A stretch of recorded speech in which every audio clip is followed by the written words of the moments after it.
day, and we thank you for everything that you have given us. We are gracious for the work that you've done in our lives and for your graciousness to us. And Lord, we thank you again for the blessings that you've just continued to show us this past week. And Lord, I know that a time of stress, Lord, I pray that we would rest in your presence this morning. We ask all these things in Jesus' name, amen. All right, have a seat. Good to see you. So, yes, I am currently hosting a watch party on my tablet. Hello, watch party. That's weird. All right, so we have been preaching through Galatians, but because of everything that happened, we were going to go just exclusively do live stream. We're like, well, let's pause Galatians for a week and then pick it up next week, which is what we'll do. So, trick. What we, though, will be focusing on today is we just kind of looked at like what are passages that we had really been working through really as a team, and then and just thinking and praying through. And also as part of that as well is we really develop most of what we do just in a service format based on sermons that we've preached or worked through. Like, for instance, when we play the Apostles' Creed at the very beginning. We play it because out of a result of praying through when we preach through the book of John and just seeing how the Trinity worked and just reaffirming our beliefs in the doctrine of the Trinity and the basic fundamentals of our faith, we began to like really say, hey, that's something that we need to re-emphasize and emphasize, and let's gather around that as a call to worship every morning. And so we put that forward as the Apostles' Creed. And we preach through really what we consider to be, we call it the power sweep, kind of the fundamentals of who we are as Agape. And that great commission call as a body of believers to go forth from here and make disciples.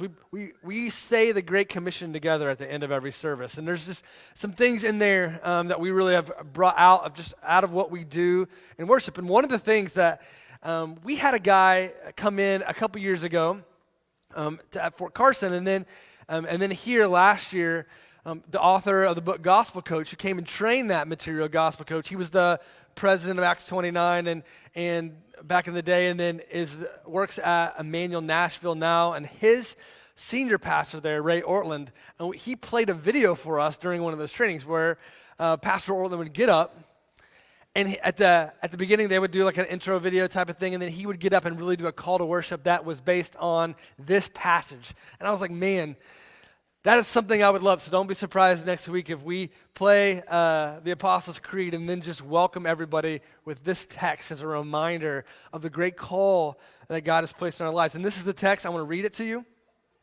And then we will begin to open up the word and go through it. So it says, come to me, Matthew 11:28. Come to me, all who labor and are heavy laden, and I will give you rest. Take my yoke upon you and learn from me, for I am gentle and lowly in heart, and you will find rest for your souls. For my yoke is easy and my burden is light. That is a powerful word. I was reading this text and reading some different versions of it, and I stumbled across the Eugene Peterson version where he translated in the Message. And it says this, and I just want to read it for you because we'll reference it a couple times through this, and it's phenomenal as well. It says, are you tired, worn out, burned out on religion? Come to me, get away with me, and you'll recover your life, and I'll show you how to take a real rest. Walk with me and work with me, watch how I do it, learn the unforced rhythms of grace, and I won't lay anything heavy or ill-fitting on you. Keep company with me, and you'll learn to live freely and lightly. Powerful. So I want to walk through this text so that we kind of understand really what Jesus' call is to us and to be able to respond in kind and how we live out normal everyday life, but also in the context of our current moment. So first thing he says is, come to me. Come to me, all who labor and are heavy laden. Come to me. And so it seems like a similar invitation that Jesus gives to his disciples in Matthew 14. He says, while walking by the Sea of Galilee, he saw two brothers, Simon, who is called Peter, and Andrew, his brother, casting a net into the sea, for they were fishermen. And he said to them, follow me, and I will make you fishers of men. He calls them to follow him. Follow me in where I am going. Follow me in what I'm doing. I am your rabbi. Follow me. But this seems to be, this come to me, and this context seems to have a deeper kind of resounding understanding of what we are to do. And it's not just merely just follow my steps, but also I am the source of all your life and meaning. That as you follow me in everything that you do, I am the source. We looked in John 15, when back last year when we preached through it, he says, I am the true vine. That idea of vine being that if you look at a plant or a vine plant, that vine, the nutrients go through the vine and then flourish the fruit that comes out of it. We know that if we want to have authentic meaning, rest, and peace, that we are to find that meaning in the context of the true vine, the authentic vine, which is Jesus. He is the source and he is the pathway. So he is the pathway to life and he is the source of life. And so when we look at that idea of come to me, follow me, we see something very significant. John 14:6, he says, I am the way, the truth, and the life. No one comes to the Father except by me. Source, pathway. So I want to ask a question. What is keeping us from him? What is keeping us from following Jesus? He says, come to me, all who are weary and heavy laden, and I will give you rest. What is the thing that's keeping us from coming to Jesus? Now, that's a big question. There's a lot there that is impeding us. And I would probably say, as we kind of look at all the things that we're going to unpack, that we could probably name hundreds of things that tend to kind of get in our way. But I want you to get really practical and just the day-to-day, everyday moments of life. Like what impedes on you from coming to Christ in a moment of quiet, in a moment of worship, in pursuit of him? What is it that impedes you? One of the books that I'm reading, and that's been just a remarkable kind of story, is a book by John Mark Comer called The Ruthless Elimination of Hurry. And it's been fascinating and really good for my soul because, frankly, I have adopted a more hurried state than I'm probably willing to admit. Really, as becoming and launching this congregation, as we've been growing and all the things that have been happening, hurriedness probably, unfortunately, has become more of my characteristic than the details or the characteristics of Christ. As a confession, my worst moments come when I am most hurried. And that's something that book and John Mark has highlighted over and over, even as he's been a pastor, is that the idea of being hurried. And we live in a culture of hurry. We're busy. We have tons of things going on. If you ask somebody, how you doing? Great. Been a great week, but I'm busy. It's kind of a badge of honor. Nobody would like to say, nobody really wants to say, hey, how are you doing? You've been busy lately? No, nothing to do. Like nobody says that, right? And everybody's like, oh, amen, right? Nothing to do, knuckles. Nobody says, everybody's like, I have been busy. And maybe this week it's been hard for you because everybody's like, stay at home, don't get out. Kids are at home. Everybody's kind of like, what do we do? And I've seen it on Facebook. The spouses page has been like a stream of consciousness for folks, where they've been like, I don't know what to do. You feel like everybody's real cagey, right? And doesn't know like what it is I'm supposed to be. I need to get out. And we've kind of had this like little barrier. Don't go to the Ville. Don't go to this. Don't do whatever. Everybody's like, what do we do? Right?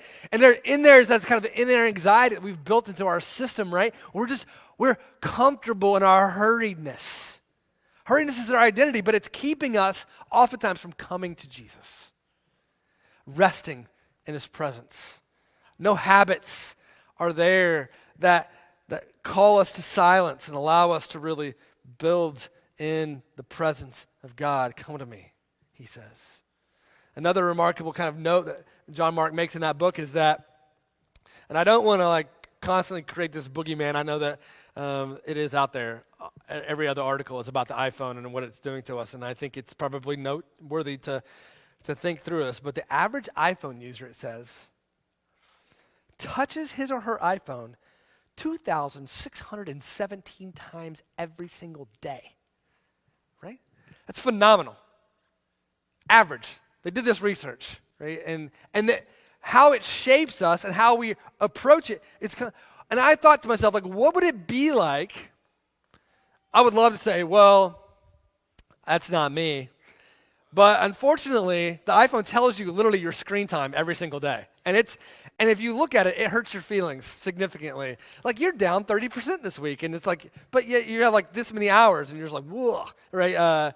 Can't believe it. I'm just going to put that over there, you know. But it's like an appendage to who we are now. We have it in our hand. We're looking at it. It's accessible. We're touching it. What would it be like if I oriented my life that I would come to approach Jesus Christ at least half as regularly as I approach my iPhone? Like, what would my heart begin to reflect? And how would I be doing it? Now, I recognize there are people right now watching us on an iPhone. Don't turn it off. Just keep watching. This wasn't a rope-a-dope, right?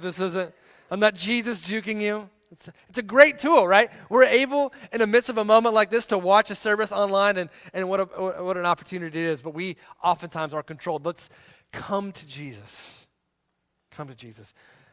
This kind of hurried state, this kind of addiction to technology, this technological age that's kind of captured us by storm, has kind of created cultural patterns that have been researched and studied. Byung-Chul Han, he's a Korean-born German philosopher. He, speaking of the Western world, says this: there are two alive to die and two dead to really live. I mean, isn't that?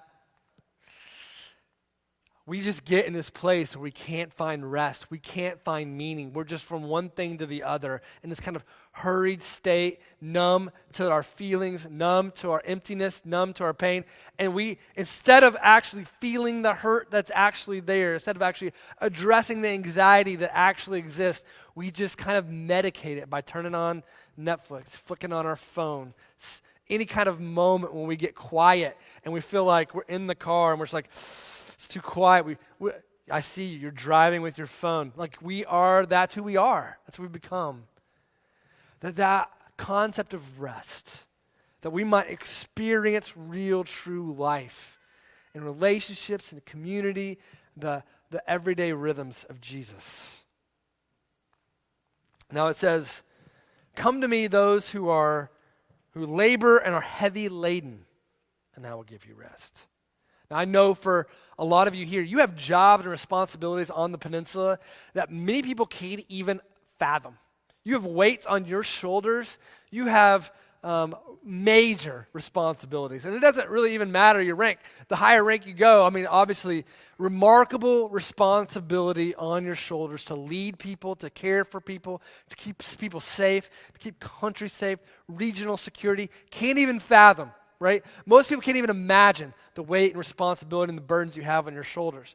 Maybe you're here and you came here as a dependent, and you're like, I'm here and my spouse has responsibilities and weights on their shoulders, and now here I am trying to raise a family and trying to do all this in a foreign country, away from family, away from those who I love, and I feel this huge burden and this anxiety and this nervousness.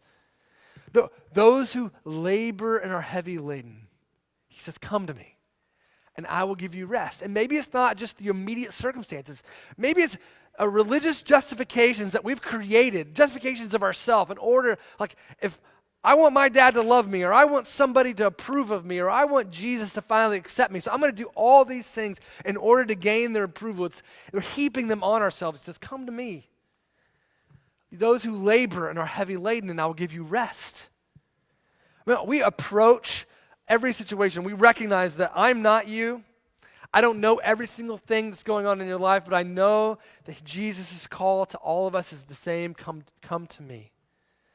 And it may be that our things that we labor for and that are on our backs are the very things that are actually keeping us from Jesus. That these things that we're working towards and hurrying our life towards are actually just accelerating this kind of separation from Christ and real meaning in real life. This self-medicating of achievement, culture, and everything that we have that goes along with it is actually keeping us from communion with Jesus. And instead of laying it down and changing over the burdens. We just continue pulling this weight. We continue self-medicating. We continue driving on. He says, come to me. Come to me. Now, sorry, that was really loud on the mic. This idea of weight and responsibility, this yoke, this burden, this longing for rest.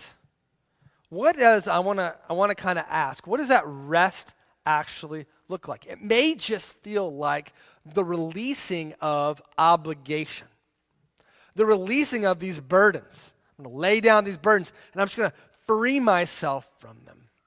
If you remember that kind of an iconic picture of the time in the Iraq War where there was a soldier, and he was carrying a ruck that was like the largest ruck you've ever seen in your life. He's sweaty, you could tell. If you've been to Iraq, you just feel the heat. Right? And then he has his knee pads around his ankles, and sergeant majors everywhere were frustrated. He's on his knee, and he has this huge burden on him.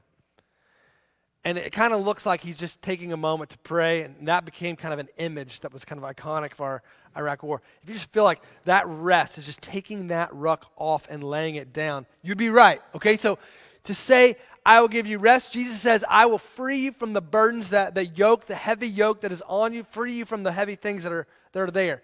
And he talks about this. He says, take my yoke upon you, though, for it is light. He says in 29, take my yoke upon you and learn from me, for I am gentle and lowly in heart, and you will find rest for your souls. My yoke is easy and my burden is light. This idea of changing yokes. Now, for a lot of us, though, we need to be really, really clear. Because our kind of culture, we even within the church culture, we continue to say, like, we're being set free. We have the women's if table, or gathering that we're having the here local that's supposed to be happening at the end of this month.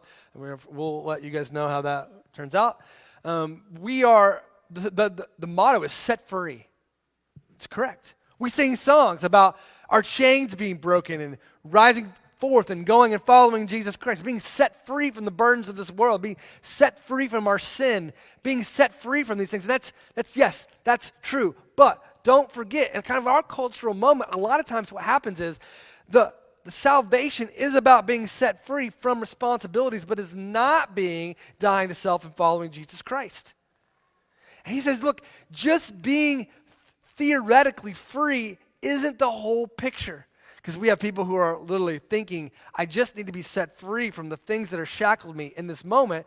And now that I'm kind of running free, they feel like, or they think that they're not burdened or have another yoke. But we know that everybody has a yoke. Everybody, all the time. We are enslaved to something. And if the phone illustration doesn't tell us anything, we know that we're oftentimes enslaved to kind of our hurry culture. This idea that we are somehow free is one of a little bit as misleading. There's a difference between hard power and soft power. And if you've done any studies on that area, if I was to point a gun at you and tell you what to do, that would be hard power, right? Authoritative, hard power. You will do this or you will have consequences. Soft power is I basically convince you that it's your idea. But I have all the information and I'm able to manipulate you. A lot of times we think that we're free, but we're being coerced in other ways, and then still we're yoked. Now this idea of yoke, you may think, what is that exactly? So where I'm from, we have tractors. We don't have oxen. You know, we pull things with huge tractors. If you're in where I'm at in Oklahoma, you drive down the road, you will likely in the summer run behind up somebody who's driving a tractor down the road. And then you sit there and all 10 cars in town pile up behind you, and you wait for him to realize, oh, he's back there. And then they pull over slowly, and then you narrowly avoid death by going around them. That's pretty much where we're from. That's tractors. There's not a whole lot of oxen pulling farm implements. We've kind of gone beyond that. But back when they didn't have humongous tractors, they would have oxen with them. They would put a yoke on them, and they would pull that farm implement. And maybe you've been on some kind of romantic carriage ride or something like that. Don't be bragging. But you have horses that pull you, and it's all whatever, right? But they're pulling something. They can't really get away from it. So when we see this kind of idea of exchanging yokes, you may feel like then, well, this yoke, why would I put on something else? Let's put on Jesus Christ. This seems like another burden, and how would that then give me rest? Isn't that what I'm trying to get away from? I'm trying to get away from all these authorities and these religious practices that tend to cloud up our view. In our modern world, we're shaken free from that, right?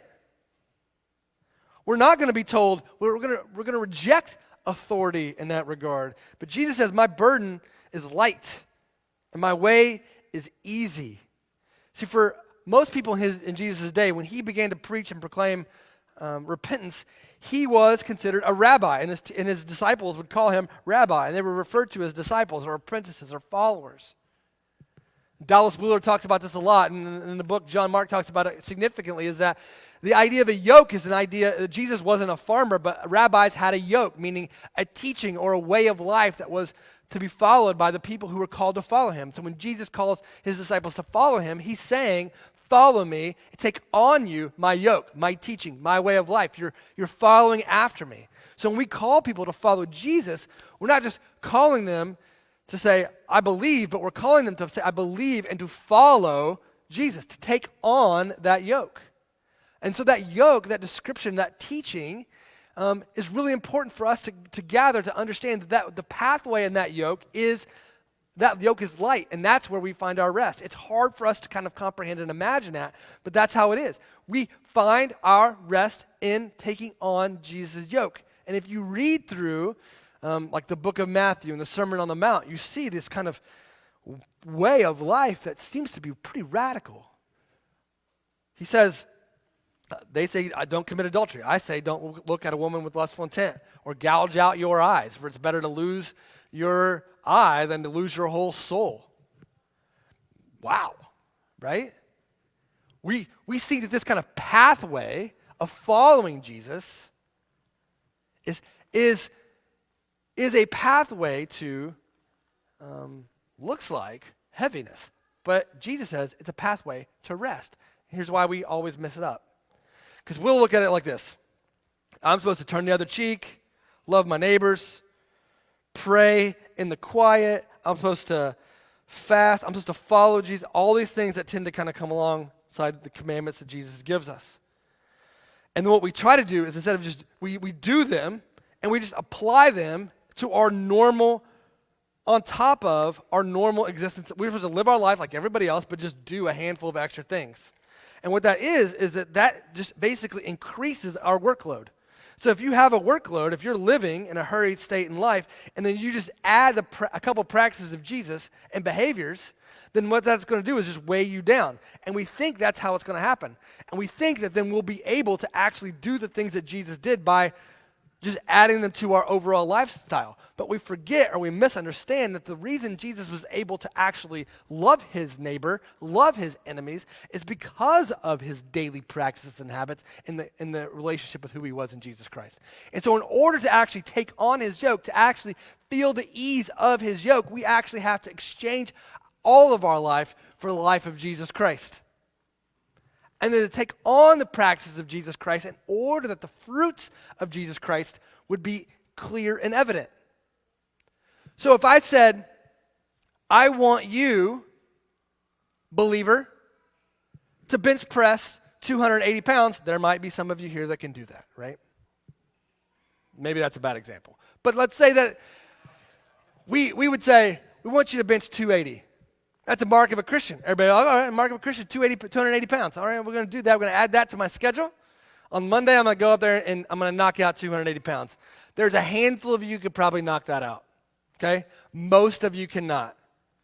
Most of me included cannot, right? So we would say, look, if you want to then be a person who bench presses 280, then you will have to take on the practice of somebody who bench presses 280. Like, I love watching people run that are like I run because I have to, but there are people who run who are like, they run. Like, that's what they do, right? There's a difference, right? So here on Post, right, like I run, when I run, I'm like, looking around and I'm not paying attention and I jog really the same route and I get distracted pretty easily and I look at my time at the end of it and I'm like, I went slower than yesterday. Who knew? And I don't know why, right?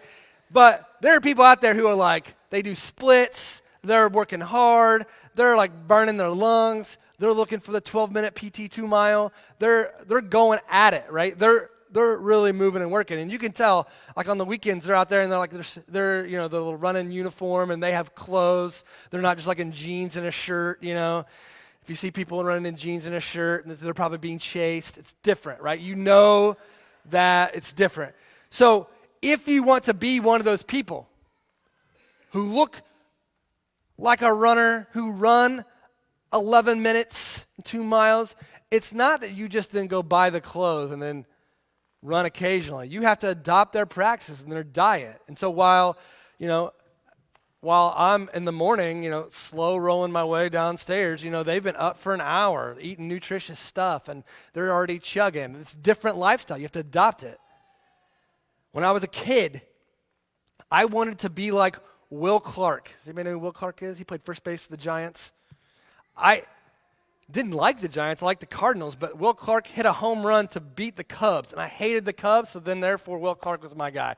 And he was super cocky, and I thought he was awesome because they were pitching to the guy before him. They intentionally walked him to put Will Clark up, and because they wanted to pitch to Will Clark. Will Clark wouldn't have any of that. He hit a home run, won the game, right? And I thought, man, that guy is legit. He would stand up there and kind of swagger. He had this deal where he would roll his shoulder, and he would pull up his sleeve and kind of rub his chin on his shoulder and had this kind of way about him, and then he would just mash. And I was like, that's kind of what I want to do.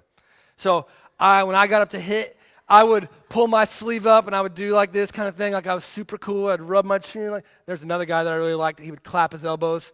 And I thought that looked pretty tough. It'd be pretty intimidating. If I did those things, then maybe I'd be the hitter that I dreamed of. But turns out that doesn't actually work. If you just mimic the behaviors of the guy that you love, it doesn't actually necessarily work.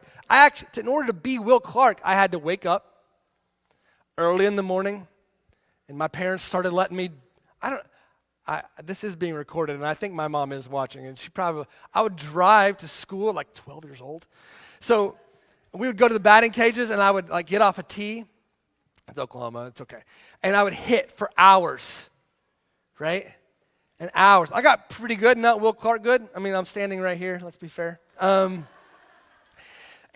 But in order to be like them, I had to adopt all of his practices. In order to do what Jesus does, we have to put on his yoke, his teaching, his unhurried life. And we have to follow him. He says, take my yoke upon you. It leads to life.